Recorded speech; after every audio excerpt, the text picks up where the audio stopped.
여러분 안녕하십니까. 8거래일 만에 한선물 시장에서 모두 순매수한 외국인 덕택을 톡톡히 봤습니다. 코스피 지수가 3거래일 연속 오르면서 1780선을 회복했습니다.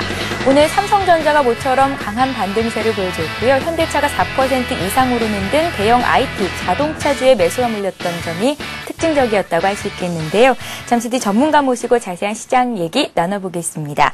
주식 고스의 알토란 같은 투자 비법을 함께하는 대박클럽. 오늘은 솔로몬TV에서 김호영 연구원님 자리하셨습니다. 안녕하세요. 안녕하십니까. 예. 자, 코스피 지수가 1780선에 바짝 다가서면서 지난주 하락했던 하락분을 거의 다 만회를 해놨습니다. 오늘 1779선에서 장을 마쳤네요. 오늘 장 어떤 점들이 특징적이었는지 정리부터 하고 가겠습니다. 예, 지난주 큰 폭의 하락을 빠른 시간 내에 이제 급락으로 이제 마무리를 지었었는데, 이번 주에 그 급락 폭을 완벽하게 또 되돌리면서 1800선에 또 가까이 다가서는 그런 모습입니다.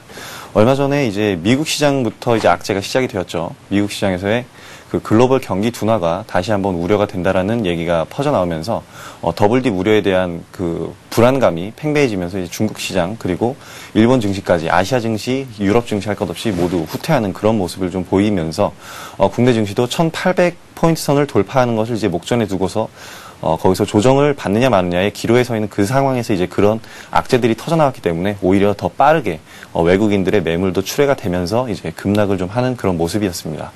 외국인들이 이제 빠져나가느냐, 차익 실현하고 나가느냐의 불안감이 좀 팽배해 있었는데, 제가 그 지난주에도 말씀드렸듯이 이 빠른 그 급락이 있은 다음에는 오히려 급반등이 나올 수가 있다라고 말씀을 드렸었는데, 지금 그러한 상황들이 지금 맞아 들어가고 있는 그런 모습이고요.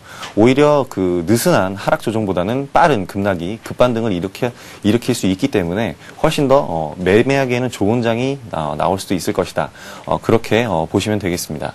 오늘 증시 전반적으로 이제 어저께 미국 증시에서 소비 불안감이 어느 정도 해소되고 있다라는 얘기와 함께 그 강보합으로 끝이 났죠. 그러면서 이제 국내 증시에 반영이 된 것이 오히려 이제 경기 둔화가 아니라 그 경기 둔화에 대한 악재들은 모두 선반영이 되었고, 이제는 본격적인 경기 회복 그 심리와 맞물리면서, 그리고 외국인들의 수급과 기관의 수급이 함께 맞물리면서 지금 강하게 시장을 끌어올리는 그런 모습이었습니다. 가장 이제 긍정적이었던 것이 지난주 하락할 때 외국인들이 매도를 하는데 이제 그간에 매도로 일관했었던 기관권에서 그 매도량을 받아주면서 좀 손바뀜 현상이 일어난다라고 이렇게 볼 수 있을 정도로 이제 수급 주체가 좀 바뀌어갔는데, 한 가지 우려가 됐다는 것은 이제 기관권에서는 그렇게 물량을 받아주면서 손바뀜이 좀 일어나더라도 박스권 매매를 할 것이다라는 우려를 좀 했었는데, 실제로 어저께 이제 기관에서 그동안 순매수로 이어져 오던 투신권에서 이제 매물을 출회하면서 하루 종일 시장을 좀 흔드는 모습이었는데, 국내 오늘은 이제 다시 한번 매수세로 순매수로 전환을 하면서 강하게 시장을 외국인과 함께 동반 상승을 이끌었다는 점이 가장 긍정적인 점이 될 수 있겠고, 또 기존의 주도 업종이었던 그 IT 자동차주에 대한 이 신뢰도가 오늘 이제 자동차주의 소폭 그 반등을 보이면서 현대차의 경우에 오늘 121선 지지력을 좀 확인을 하는 그런 모습까지 보여줬기 때문에 다시 주도주들이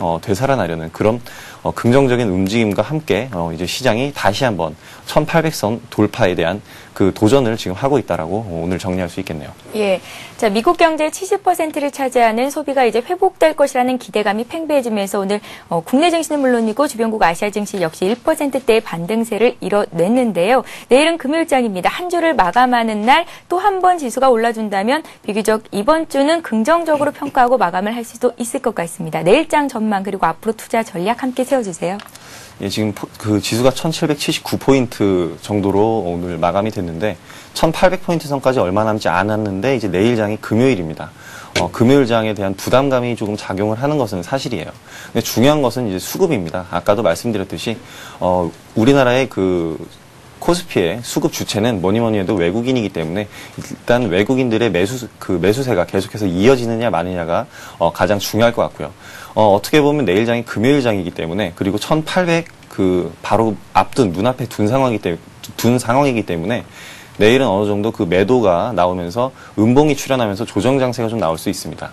그렇지만 오히려 조정 장세가 나오는 것이 1800포인트를 강하게 뚫으면서 급하게 올라가는 것보단 내일 하루 정도 쉬어주면서 이제 안정적으로 올라가는 것이 훨씬 더 상승 흐름을 이어가는 데는 훨씬 더 긍정적일 겁니다. 지금까지 지수가 이렇게 오르는데 가장 주도적인 역할을 했던 것도 역시 외국인이었죠. 이 상승장이 나오려면, 지수가 상승하려면 주도 업종이 나타나게 되는데, 기존 상반기에 이 지수가 올라갈 때 그 주도주들은 IT 업종과 자동차 업종이었습니다.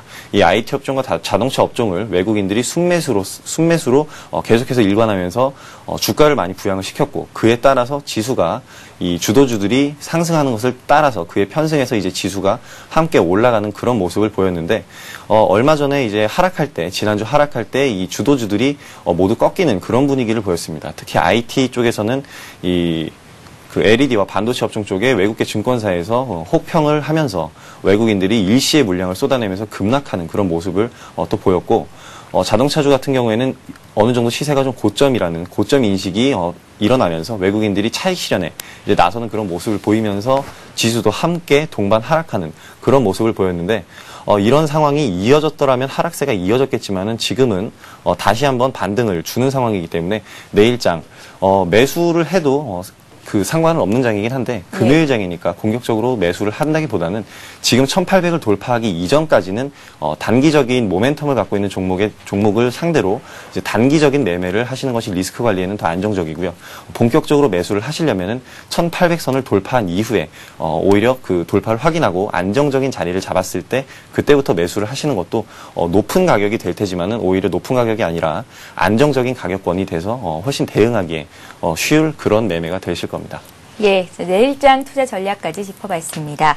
주식고슬의 날카로운 투자 전략을 함께하는 대박클럽, 여러분들의 참여를 기다리고 있습니다. 샵 5588번으로 문자 참여하실 수 있는데요. 문자 참여하실 때 상담 받고 싶으신 종목 외에도 증시와 관련된 여러 가지 궁금증들 남겨주실 수 있습니다. 자세히 상담을 해드릴 테니까요. 많은 참여를 부탁드릴게요. 자, 계속해서 고수의 투자 비법을 이어갑니다.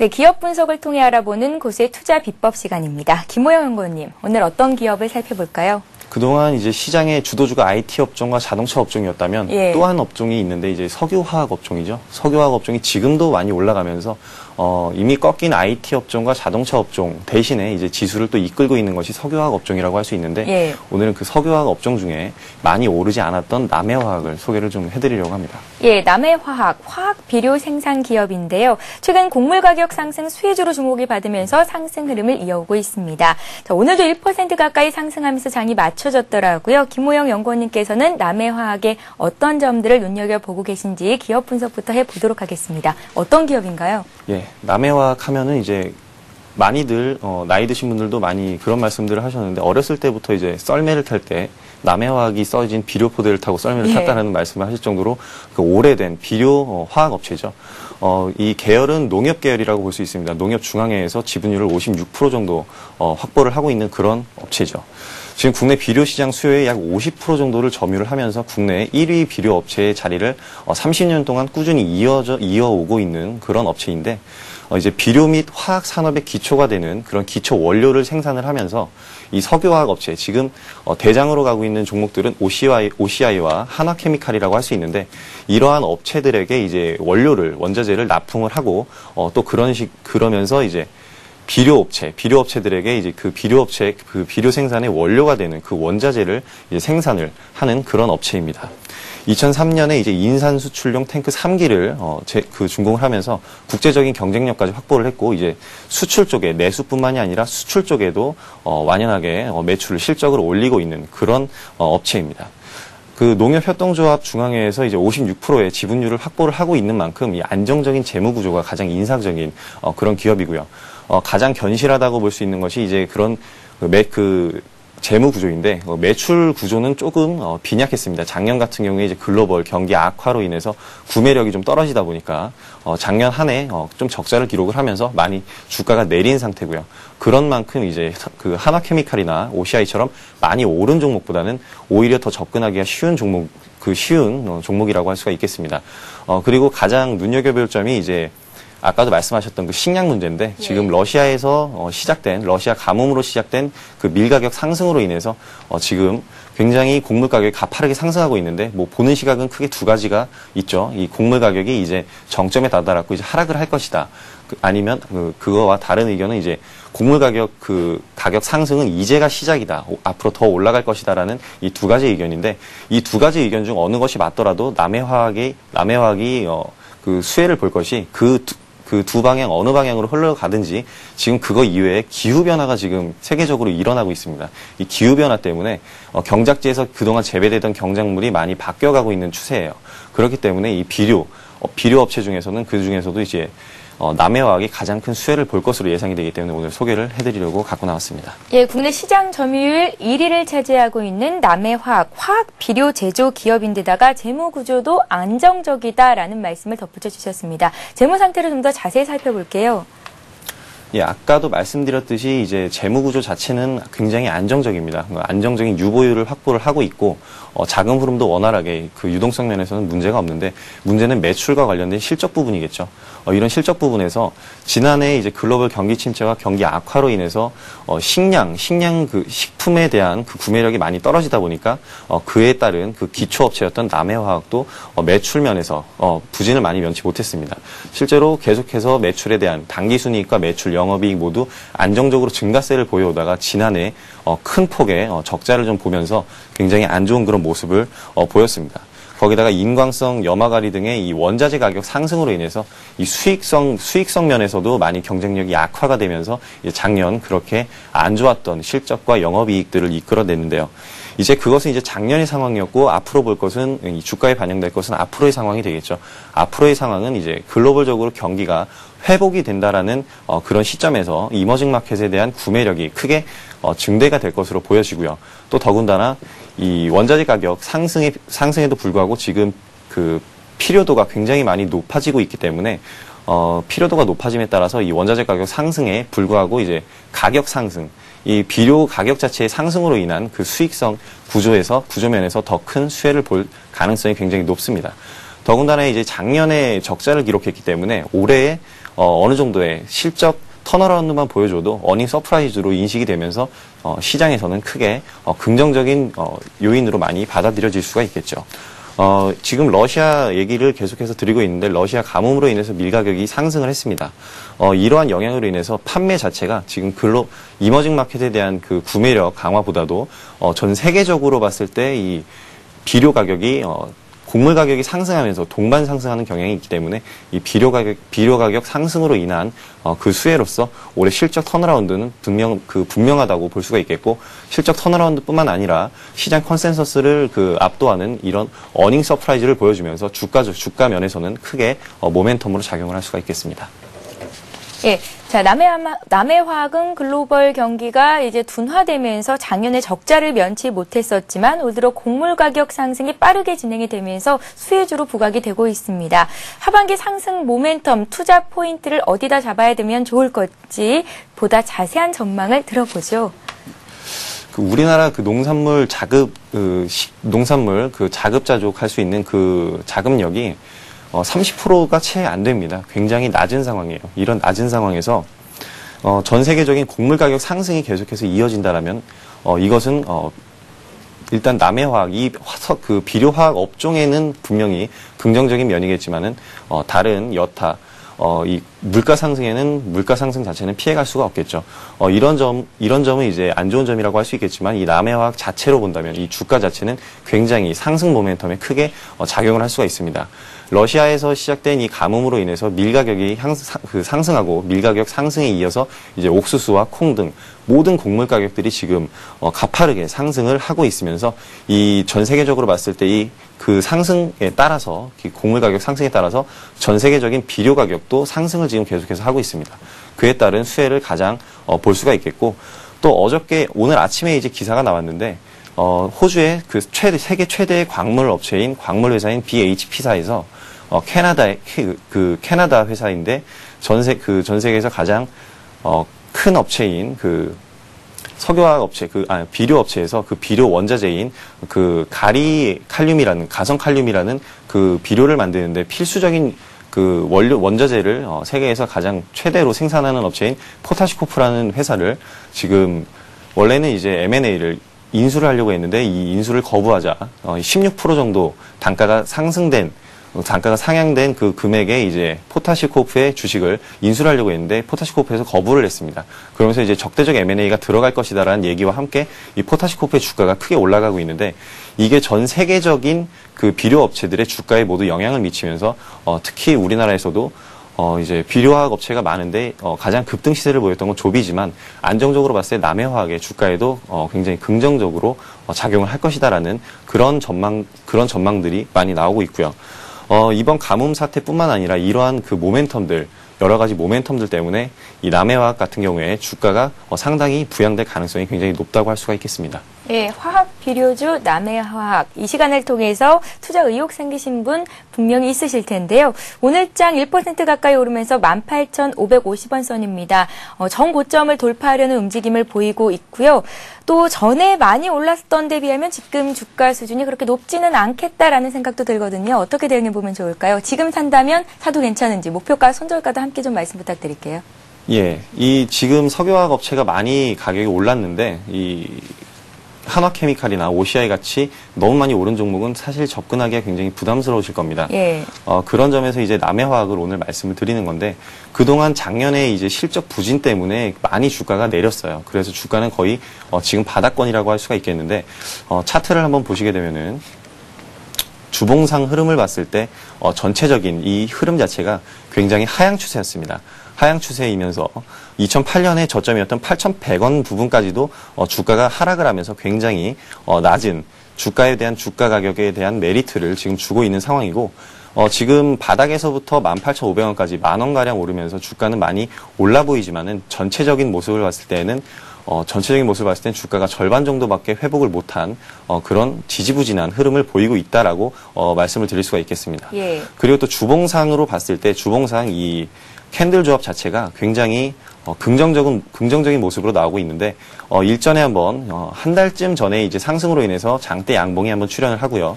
그다음 이틀간 추세를 지키면서 이틀간 음봉이 나오면서 눌림목을 형성을 하고 있습니다. 급등하기 이전에 이 안정적으로 주가를 다지는 초기 작업이라고 할 수가 있겠는데 이러한 모양으로 봤을 때 지금 바닥권에서 대세 상승 구간으로 접어드는 그런 초기 구간의 모습이라고 할 수가 있겠죠. 지금 배열 자체는 역배열이고 이평선들이 전부 하향 추세로 지금 저항선에 작용을 하고는 있는데 5일선이 가파르게 올라가고 있으면서 이 5일선이 가파르게 올라가면서 모든 이평선들을 관통하고 올라가게 되면은 그렇게 되면 이제 정배열로 접어드는 초기 구간이 나오게 됩니다. 이렇게 정배열로 접어드는 초기 구간이 나올 때 이제 대세 상승 구간의 초입이라고 할 수가 있겠는데 5일선이 각 이평선들을 이렇게 모두 상향 돌파를 하게 되고 그러면서 정배열이 나오게 된다라고 한다면은 그때부터 이제 이격을 넓히는 작업이 계속해서 진행이 되면서 주가가 지금 현재 보시고 있는 그 OCI나 한화케미칼처럼 탄력적인 시세가 그때부터는 나올 수가 있다라는 얘기가 되겠죠. 이 대형주 같은 경우에도 차트를 보게 되면은 굉장히 급등 시세를 보이는 대형주들이 있는데 보게 되면은 모두 초반에 상승하기 이전에는 이런 모습을 보이다가 상승을 할 때에는 개인들이 매수할 수 없을 만큼 무서운 시세로 장대 양봉으로 올리게 됩니다. 지금 일봉상으로 봤을 때 얼마 전에 형성했던 전 고점에 대한 부담감이 작용하는 것은 사실입니다. 그리고 지금이 매물대이기 때문에 빠른 돌파를 해주지 못하고 있는 점이 사실이긴 합니다만은 지금 수급적인 면에서 봤을 때 외국인과 기관의 동반 매수가 계속해서 진행이 되고 있기 때문에 이 매물들은 어느 정도 소화가 될 것으로 보이고요. 지금 기술적으로 봤을 때 이 가격권은 18,550원인데 매수를 하게 된다면 지금 단가 정도가 굉장히 적당하다고 볼 수가 있겠고요. 그렇지만 이 가격대가 5일선을 이탈하게 된다라고 한다면은 다시 한번 조정 구간을 길게 가져가면서 또 그 조정 구간을 길게 가져가면서 바로 시세를 내지 못하고 한 달 정도간 쉴 가능성도 있습니다. 그렇기 때문에 5일 이평선이 있는 가격대인 18,000원 부근을 이탈하게 된다면 손절을 해주셔야 됩니다. 매수가는 지금 가격권에서부터 19,000원까지는 매수가로 볼 수가 있겠고 18,000원 이하로 하향된다면 매수하지 마시고 좀 더 기다려보시면서 대응을 하시는 것이 좋겠고요. 보유하고 계시는데 18,000원을 이탈한다고 한다면은 일단 손절하는 것이 가장 좋은 방법이 될 겁니다. 그러면서 이제 19,000원대 지금 고점대가 전 고점이 19,600원대, 700원대에 형성이 되어 있는데 목표가를 설정할 때에는 이 대형주기 때문에 장기적인 안목에서 장기적인 관점에서 볼 때 약 25,000원까지는 목표가로 두면서 대응을 할 수 있겠다라고 말씀을 드리겠습니다. 이것이 지금 전 고점들이 여러 개가 있어요. 이게 하락 추세였기 때문에 전 고점들이 굉장히 많이 있기 때문에 이 매물대를 뚫을 때마다는 조정 구간이 나올 겁니다. 조정 구간마다 조정에서 지지를 받는 것을 확인하시고 신규로도 또 매수를 하시고 추가로도 매수하시는 것을 고려를 해볼 수가 있겠고요. 이 고점들을 다 돌파를 한 다음에는 이제 25,000원까지는 주가가 안정적인 흐름으로 상승하지 않을까 하는 예상입니다. 예, 연구원님, 화면에는 계속해서 손절가가 17,000원으로 나갔거든요. 그게 아니라 18,000원이 이탈됐을 때는 손절 처리하는 게 맞겠다라는 말씀이신가요? 단기적으로 봤을 때 이제 예. 18,000원을 얘기를 드린 거고 17,000원에 대한 손절가는 지금 매수를 하시고 장기적으로 보유하시는 분에 한해서 이제 17,000원을 손절가로 제시를 해드린 겁니다. 단기적으로 봤을 때에는 18,000원을 이탈하면은 단기적으로 접근하시는 분들에게는 18,000원이 이탈하게 되면은 주가 자체가 굉장히 좀 지지부진하게 움직일 수가 있기 때문에 18,000원을 말씀드린 거고 17,000원은 지금 매수해서 이제 6개월 이상 장기적으로 가져가시는 분들에 대해서는 17,000원을 손절가로 제시를 해드린 겁니다. 예, 자 고수의 투자 비법, 기업을 알면 투자가 보입니다. 오늘은 김호영 연구원님과 함께 남해 화학에 대해서 자세한 기업 분석을 해봤습니다. 자, 이어서 고수의 대박 포트폴리오를 함께합니다.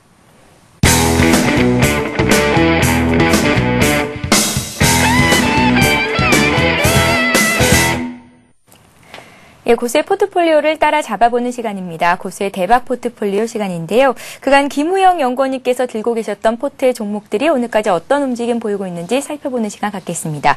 들고 계셨던 종목 중에 두 종목을 차익 실현하셨다라는 얘기를 들었는데요. 금호산업이었죠? 예. 예. 먼저 금호산업 제가 일전에 말씀드릴 때 이 모멘텀 자체가 그렇게 뚜렷하게 나타나지 않는 종목이긴 한데 최근 들어서 주가가 급등하는 그런 모습을 보였다고 해서 이제 매수를 했다라고 말씀을 드렸죠. 이제 산업은행에서 대우건설을 인수하게 되면서 금호그룹 자체의 경영권 자체가 경영 상태 자체가 정상화로 안정화되고 또 아시아나항공에서부터 차입한 이 자금 자체로 인해서 자금 유동성 자체가 풍부해졌다라는 이런 호재로 인해서 일단 매수를 진행을 했다라고 말씀을 드렸습니다. 3,900원 정도에 매수를 했는데 목표가를 사실 5,100원 정도로 설정을 해놨었습니다. 예. 근데 이 금호산업 같은 경우에 추가 상장이 예정이 된 물량이 1,000만 주 가량 있었어요. 그래서 그 전에는 이 추가 상장이 나올 때에는 보통 주가를 많이 올려놓고 추가 상장을 시키는 경우가 많습니다. 주가에 대한 부담감 때문에 그렇게 하는 경우가 많은데 그것 때문에 이제 매수를 한 것이고 어느 정도 주가가 올라갈 것인가를 봤을 때 5,100원을 예상을 했지만 5,100원이 도달을 하지 못했습니다. 그 추가 상장하는 날까지 도달을 못했기 때문에 일단 수익권에서 모두 전량 매도를 진행을 했습니다. 예, 한 비중을 20% 정도 갖고 계셨는데요. 5거래일 만에 10% 이상의 수익을 보고 나오신 종목 금호산업 받아봤습니다. RF텍 역시도 수익률 한 10% 정도 보시고 차익 실현하셨다고요? 예. 예. RF텍 같은 경우에는 정말 단기적인 수급 모멘텀과 차트를 보고 접근한 단기 종목인데요. 이 RF텍 같은 경우에는 갤럭시 S의 그 주변 부품들을 거의 독점식으로 그 공급을 하는 업체이기 때문에 갤럭시 S의 판매량에 따라서 굉장히 큰 수혜를 볼 수 있는 종목이었습니다. 많은 호재들이 있고 얘기들이 많이 나왔기 때문에 일반적으로 개인 투자자분들에게도 많이 알려진 종목이죠.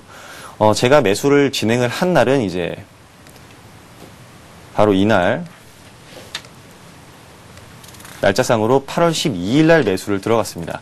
이 매수를 들어간 이유는 제가 말씀드렸듯이 수급적인 모멘텀과 이 차트를 보고 들어갔다고 말씀을 드렸는데 이날 제가 매수를 하기 전날 그 전날에 음봉을 장악하는 양봉이 출현을 했습니다. 이 상승 장악형 5일선 위에 있고 상승 추세에서의 이 상승 장악형 캔들 조합을 보면서 그 다음날 상승이 확인이 되면 그 신뢰도에 따라서 이제 매수를 진행을 한 것이고 6,400원 정도에 매수를 해서 이제 단기적으로 7,000원 목표가를 두고 짧게 매매를 좀 진행을 했고 3일 만에 7,000원에 도달을 하면서 7,050원까지 분할 매도로 좀 진행을 하면서 전량 매도 처리를 했습니다.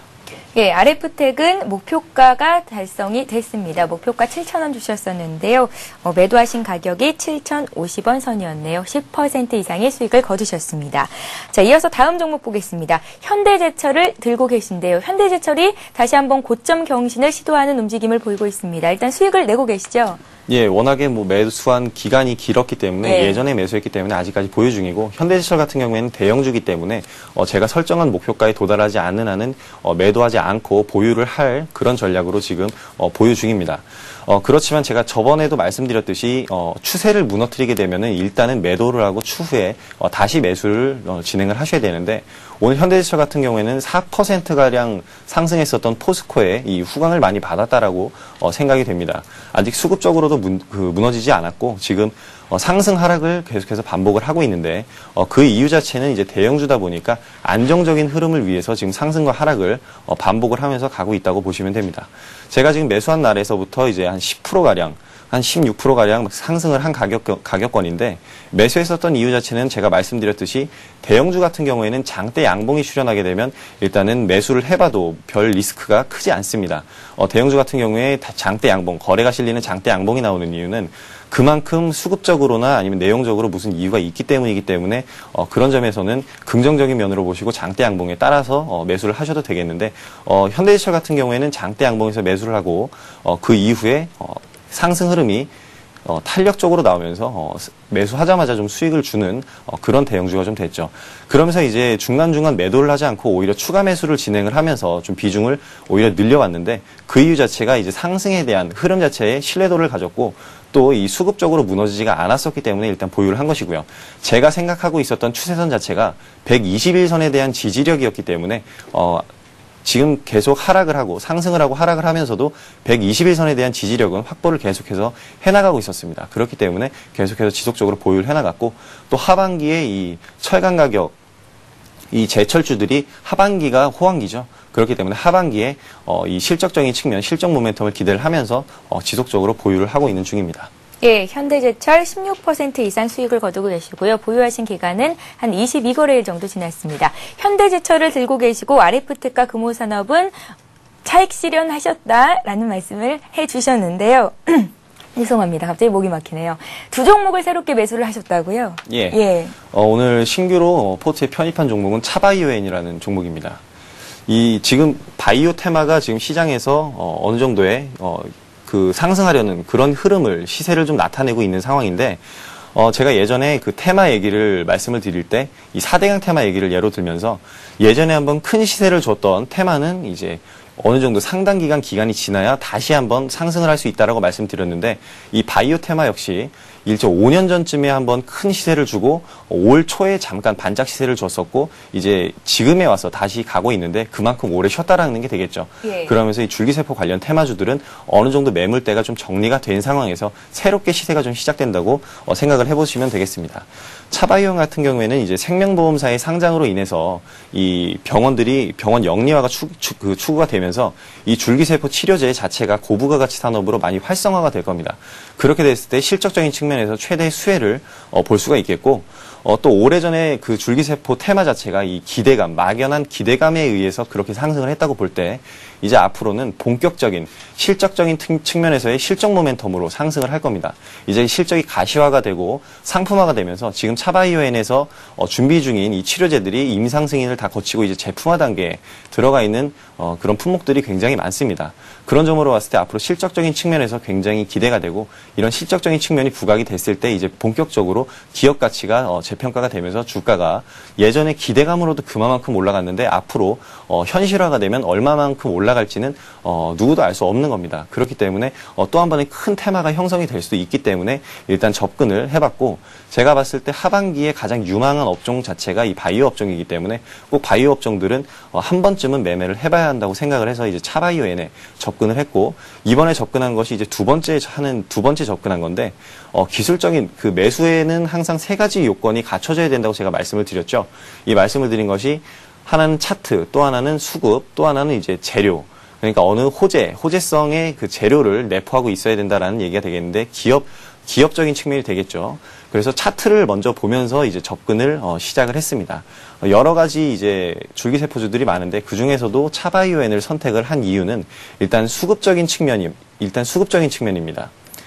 이 차바이오엔 같은 경우에는 최근에 이제 외국인들이 주도 업종이었던 그 자동차 업종과 IT 업종을 팔면서 다른 어떤 업종을 공략하지 않고 있을 때 이 시장에서 시장 지수를 방어한 팀은 이제 기관이 되겠죠.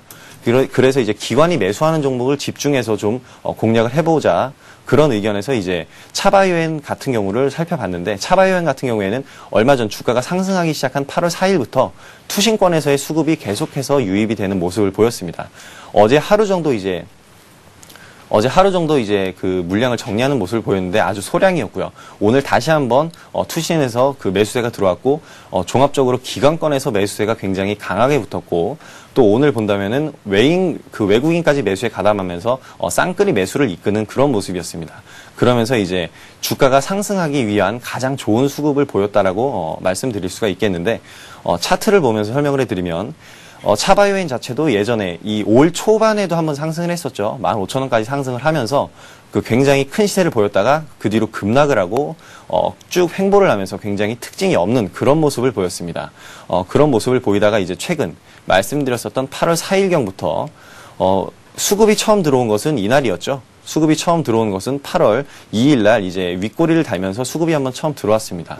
이날 윗꼬리를 길게 단 이유 자체가 예전에 쌓여있던 매물들이 여기서 소화가 되는 과정을 일으킨 겁니다. 제가 말씀드렸던 그 캔들 조합 중에 양봉 도지형 윗꼬리를 달고 있는 양봉에 대해서 말씀을 드렸는데, 거래 터진 윗꼬리를 달고 있는 양봉 같은 경우에는 예전에 쌓여있던 매물들을 소화하는 과정의 캔들이기 때문에 나쁜 캔들이 아니라 긍정적인 캔들이다.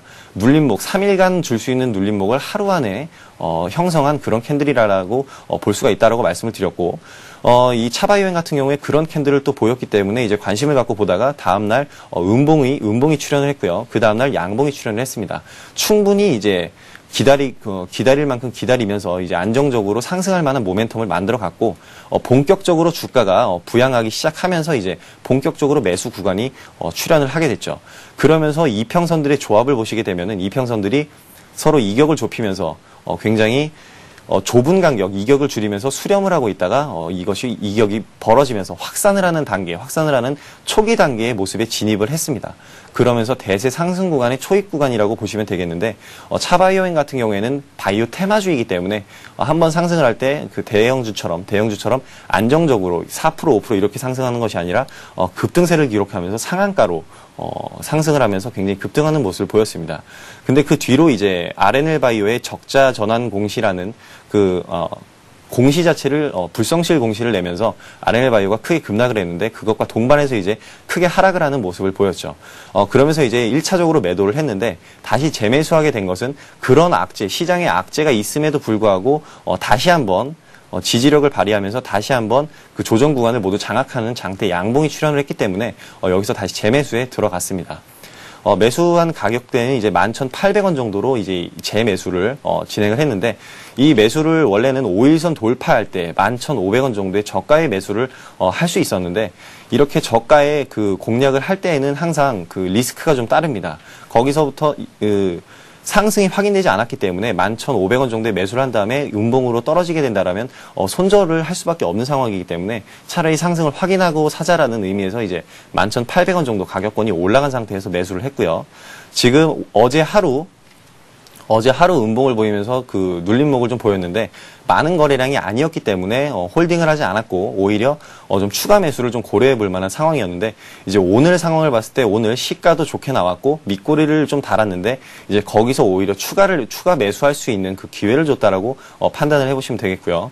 오늘 최고가로 끝나진 못했지만 장대 양봉을 보이면서 굉장히 안정적으로 탄력적으로 지금 시세가 움직이는 그런 모습을 지금 보이고 있습니다. 제가 지금 목표가를 13,000원으로 제시를 해드렸는데, 이제 12,800원까지 오면서 목표가 거의 도달을 했는데, 13,000원 같은 경우에는 1차 목표가입니다. 차바이오엔 같은 경우에는 추세가 무너지지 않는 한 1차 목표가에서 한 3분의 1 정도의 차익 실현을 가져가시고, 그 뒤로 한 14,000원대, 지금 고점대가 15,000원이기 때문에 분명히 저항을 받을 거예요.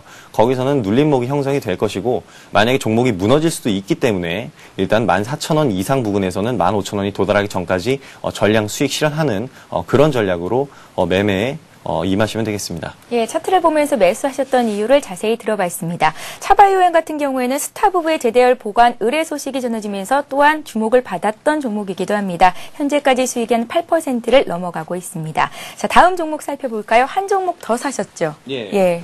최근에 이제 시장 자체가 바닥에서 올라오고 있는, 그러니까 급락하고 나서 올라가고 있는 상황이기 때문에 가장 매매하기에 좋은 장이고 매수할 종목들이 많습니다. 이런 상황에서 이제 종목을 하나, 그 빠른 포트 교체를 위해서 종목을 하나 더 매수를 했는데, 이번 종목은 자화전자라는 종목입니다.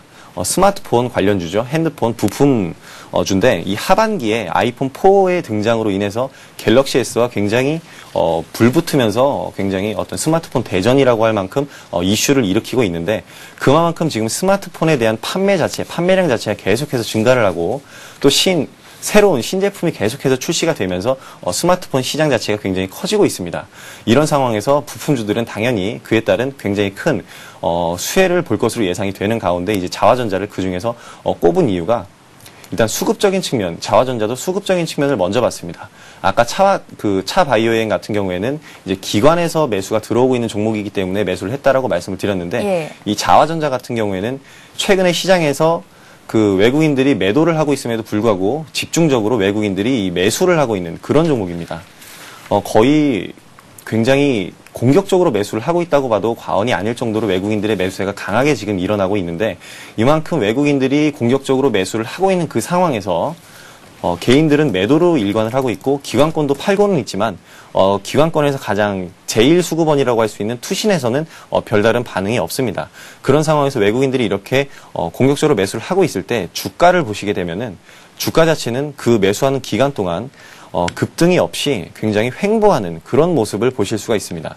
이렇게 주가가 횡보를 하면서 외국인들이 매집량을 이렇게 크게 가져갈 때에는 바로 그 급등의 바로 직전이라고 보실 수가 있어요. 바로 급등의 직전이라고 보실 수가 있고, 지금 오늘 매수하게 된 이유 자체가, 어제 매수하게 된 이유 자체가 급등한 다음 하루 쉬면서 이제 눌림목을 주고 있다라는 판단하에 매수를 했고, 이제 오늘 상승하게 되면서 어저께가 눌림목이었다라는 게 확인이 됐다라고 할 수가 있겠는데, 이런 종목은 자화전자 같은 경우에는 급등을 하는 종목이 아니라 코스닥 종목임에도 불구하고 굉장히 안정적으로 흘러가는 그런 종목입니다. 그렇기 때문에 안정적으로 매매를 하실 수 있을 텐데, 오늘 이 3%가량 올랐지만 내일은 또 음봉이 나오면서 하루 정도 쉬어갈 그런 구간이 나올 가능성이 있습니다. 그런 상황에서 외국인들 수급을 보시면서 이제 대응을 하시면 되겠는데, 저 같은 경우에는 이제 목표가로 7,000원 정도를 설정을 해놓은 것은 굉장히, 이것도 1차적인 목표가입니다. 자화전자 같은 경우에는 주봉을 보시게 되면 이 흐름 자체가 굉장히 주가가 많이 하락을 했어요. 하락을 한 다음에 이제서야 이제 주가가 여기서 바닥을 찍고 다시 올라오면서 주가가 매물대에 지금 부딪힌 모습인데, 양봉으로서 전주에 이 음봉 자체를 장악을 하는 모습이고, 거래량 자체도 완전히 장악을 했습니다. 이것은 상승을 하기 이전에 초입 단계라고 보실 수가 있겠고, 바닥권에서부터 올라오고 있기 때문에 주가가 비싼 상황이 아닙니다. 그런 상황에서 수급이 붙어 있고, 또 차트 자체가 횡보하고는 있지만 이제 급등의 초입이 진행될 만한 그런 구간이기 때문에 충분한 매수권으로 보실 수가 있겠습니다. 예, 김호영 연구원님의 종목들 전반적으로 양호한 수익을 거두고 계십니다. 다시 한번 좀 정리를 해볼게요. 들고 계셨던 종목 중에 두 종목은 차익 실현을 하셨었죠. 먼저 금호산업입니다. 10% 정도 수익을 보신 종목입니다. 목표가를 5,100원 설정을 하셨었는데 일단 4,300원쯤에서 잘라내신 종목입니다. RF텍도 있었죠. 이 종목 역시 10% 이상 수익을 거두셨는데요. 목표가 도달이 됐습니다. 7,000원 선에서 잘라내셨고요. 보유하신 기간은 3거래일 정도 되셨습니다. 현대제철은 22거래일 연속 들고 계신 종목입니다. 수익은 16%를 넘어가고 있고요. 목표가를 15만 원 말씀하셨죠. 두 종목 이제 오늘 새롭게 편입을 하셨다라는 말씀을 주셨는데요. 차바이오엠 같은 경우에는 기관과 외국인의 매수가 꾸준히 들어오고 있습니다. 목표가 13,000원, 1차 목표가입니다. 13,000원 설정하셨고요. 손절가 11,300원 말씀하셨습니다. 한 종목 더 있었죠. 자화전자인데요. 외국인들의 매수가 강하게 유입이 되고 있습니다. 목표가 7,000원, 손절가 6,200원 말씀하셨으니까요. 함께 하시는 분들은 매주 금요일 김호영 연구원님 나오셨을 때 다시 한번 흐름들 짚어보는 시간 저희와 함께 하시기 바랍니다. 자, 이어서 시청자 여러분들이 갖고 계신 종목 상담해 드리는 시간이죠. 고수는 해결사를 함께합니다.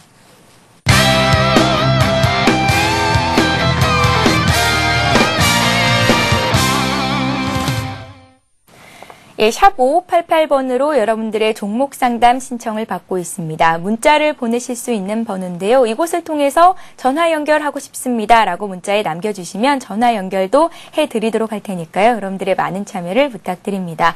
자, 먼저 걸려온 전화부터 받아보겠습니다. 안녕하세요. 네, 안녕하세요. 예, 안녕하세요. 반갑습니다. 시청자님, 오늘 저희가 어떤 종목 상담해 드릴까요? 저는 금호석유화학이라는 종목을 상담받고 싶은데요. 금호석유화학이요. 예. 예, 매수하신 가격과 비중 먼저 여쭤볼까요? 저는 19,800원에 예, 40% 정도 매수를 했다가 예, 조금 수익이 나서 조금 팔았어요. 예. 예, 그래가지고 지금 남아있는 건 한 25% 정도 되네요. 19,800원에 25%가 현재 갖고 계신 물량이다라는 말씀이시죠? 예. 조금 수익이 아닌 것 같은데요. 예? 조금 수익을 보신 게 아니라 거의 3배 정도 가까이 주가가 올랐어요. 예, 운이 좋아서. 예. 예. 투자에 고수신 것 같습니다. 이 정도쯤 되면 걱정할 것도 없을 것 같고, 매도가도 이제 본인이 스스로 결정할 수도 있을 것 같지만, 특별히 궁금하신 점이 있으시겠죠? 전화를 주신 거 보면. 어떤 점들 예. 저희가 풀이를 해드릴까요? 저는 진행자님께서 이쪽 분야의 업황 정도만 좀 코멘트를 해주셨으면은 제가 좀 더 장기로 들고 있어야 될지, 예. 팔아야 될지를 몇 가지 여쭤보고 싶어서 전화드렸거든요. 예, 가장 중요한 포인트를 짚으셨어요. 네네. 석유 쪽 이제 업황 앞으로 어떻게 이어질 수 있을지가 가장 궁금하시다고요. 네네. 예, 그렇다면 좀 더 들고 갈 생각도 충분히 있으신 거고요. 네네. 현재 제가 거의 한 1, 2년 가까이 들고 있었기 때문에 예. 좀 더 들고 있는 것도 충분히 생각 중입니다. 예, 일단 굉장한 수익을 축하드리고요. 예, 감사합니다. 예, 김호영 연구원님과 함께 잘 풀어드리겠습니다. 예. 예, 이 종목 외에 추가적으로 또 갖고 계신 종목들 있으시면 다시 한번 문자에 남겨주세요. 네, 알겠습니다. 예, 고맙습니다. 예. 예, 자, 금호석유입니다. 연구원님, 예. 업황 어떻게 보세요? 워낙에 저가에 매수하셔서 네. 걱정은 없으실 것 같은데, 이 업황 자체는 제가 아까 남해화학 말씀드리면서도 말씀드렸듯이 이 업황 자체가 굉장히 좋습니다. 원래는 3분기에 화학 업종이 안 좋을 것이다라는 예상을 뒤엎고 지금 주가도 계속 부양이 되고 있고 실적적인 측면에서도 굉장히 강세가 나오고 있는데, 제가 판단하기에 이제 저희 우리나라의 석유화학 업종 자체의 경쟁력은 국제적으로 굉장히 강한 상태입니다.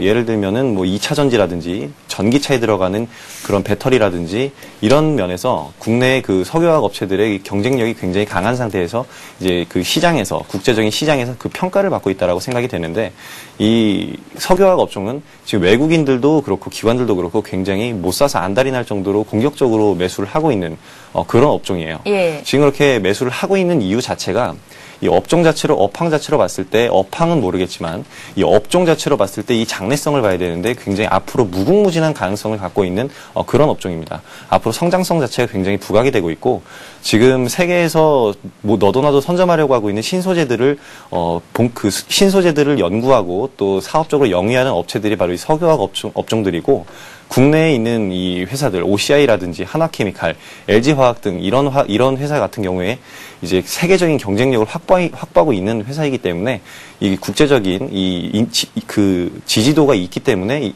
인지도가 있기 때문에 앞으로 업황 자체는 굉장히 좋을 것이라고 판단이 되는데, 이제 이 금호석유 자체의 주가를 놓고 봤을 때 지금 고점이기 때문에 분할 매도로 이제 수익 실현을, 차익 실현을 해 나가셨기 때문에 남은 물량에 대해서만 대응을 하시면 되겠는데, 지금 차트를 보시게 되면은 금호석유가 급등 이후에 굉장히 긴 박스권을 냈었죠. 급등 이후에 굉장히 긴 박스권을 냈습니다. 지금 이 박스권 안쪽으로만 안 들어가면 되고요. 박스권 안쪽으로 주가가 들어가더라도 박스권 하단부 이탈하지 않는 한은 남은 15%는 그냥 계속해서 홀딩 전략으로 가져가셔도 무난하겠습니다. 예. 자, 금호석유를 살펴봤습니다.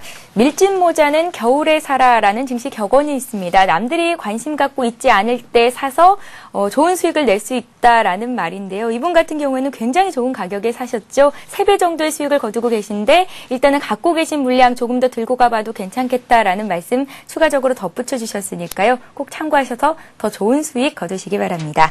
자, 다음 종목 보겠습니다. 하나육 사모님께서 보내주신 종목입니다. 유니슨이 들어와 있는데요. 1,500원에 10% 갖고 계시다고 합니다. 진단 부탁드려요 라고 문자에 남겨주셨습니다. 비중은 적으세요? 예, 비중도 적고 지금 손실률이 얼마 되지 않으시기 때문에 좀 다행이라고 할 수 있겠는데요. 이제 하반기에 풍력과 태양광 쪽에 정부 지원 기대감 때문에 이제 이 풍력주들이 한번 시세가 크게 한번 나온 적이 있었습니다. 그렇게 크게는 아니고 이제 바닥권 심리, 그 바닥권이라는 심리 때문에 이제 주가가 좀 오르는 그런 경향이 있었는데 그 뒤로 이 낙폭에 비해서 그 하락했던 속도에 비해서 상승은 굉장히 더뎠죠.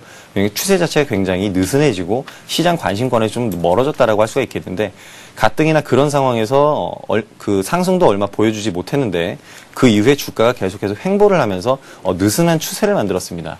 이런 느슨한 추세를 만들었는데 이 추세마저도 지금 이탈을 한 상태이기 때문에 주가가 부양되기란 좀 힘들 것 같고요. 파워풀한 어떠한 그 공시라든지 수주 내용이라든지 이런 게 없는 한 주가가 다시 한번 재차 반등하기는 굉장히 힘들 겁니다. 그리고 공시가 나오더라도 주가 자체가 추세를 회복하기에는 굉장히 힘들어 보이고 더군다나 오늘은 거래량이 많이 발생을 하면서 거래가 터지면서 음봉으로 떨어졌기 때문에 일단은 손절로 해주시고 종목 교체를 하시는 것이 훨씬 더 바람직하지 않을까 그렇게 보이네요. 그렇지만 이제 녹색 성장이 중심에 있는 테마이고 지난해부터 지금까지 수주량이 굉장히 부진했기 때문에 주가가 많이 지지부진한 거지 회사 자체, 기업 자체에 리스크가 있는 것은 아니기 때문에 일단은 손절을 하시고 추후에 바닥권에서 재매수를 고려해 보시는 것이 좋겠습니다. 예, 일단 손실도 크지 않으시고 비중도 적기 때문에 손절 처리하는 게 맞고 더 좋은 종목으로 갈아탈 수 있겠다라는 말씀 전해주셨습니다. 참고하시고요. 자, 다음으로 들어온 종목들 보겠습니다. 이번에는 서원인텍을 볼게요. 0753님께서 보내주셨습니다. 6,200원에 100%를 갖고 계신데요. 앞으로의 전망을 알고 싶습니다. 수고하세요. 라고 문자에 남기셨습니다. 이분은 손실이 굉장하세요. 예. 손실도 손실이지만 지금 비중이 100%시라서 굉장히 좀 힘드신 상황인 것 같은데 일단 이 서원인텍 업종 자체, 업황 자체는 굉장히 좋은 상황입니다. 예. 이 서원인텍도 이 휴대폰 관련주인데 문제는 지금 스마트폰은 풀 터치폰으로 지금 생산이 되고 있잖아요. 이 풀 터치폰으로 생산이 되고 있고 지금 계속해서 풀 터치폰이 이 대세로 자리 잡고 있는 이런 상황에서 서원인텍 같은 경우에는 휴대폰용 키패드를 만드는 회사입니다. 사양 산업이 이제 됐다라는 얘기가 되겠죠. 앞으로 수요 자체가 급격히 줄어들면서 굉장히 좀 매출 구조가 안 좋아질 텐데 문제는 서원인텍의 이 매출 구조로 봤을 때 이 휴대폰 키패드 사업부의 80%가량의 비중이 그쪽으로 몰려있기 때문에 앞으로 성장성도 그렇게 큰 회사라고 볼 수는 없는 상황입니다. 거기다가 이제 그런 상황보다도 지금 이 기술적으로 봤을 때 이 서원인텍 같은 경우에는 급락 이후에 수급 모멘텀이 완전히 사라진 상황입니다.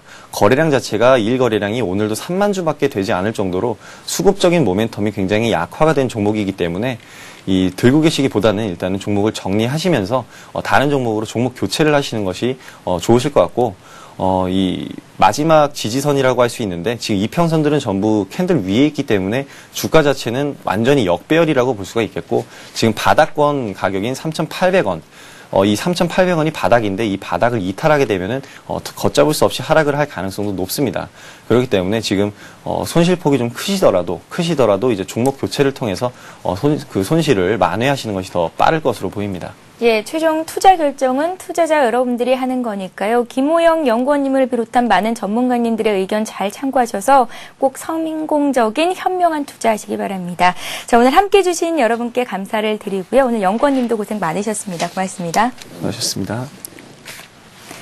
예, 대박클럽은 항상 시청자 여러분들과 함께하고 있습니다. 샵 5588번으로 상담 받고 싶으신 종목 남겨주시면 자세한 상담을 해드리고요.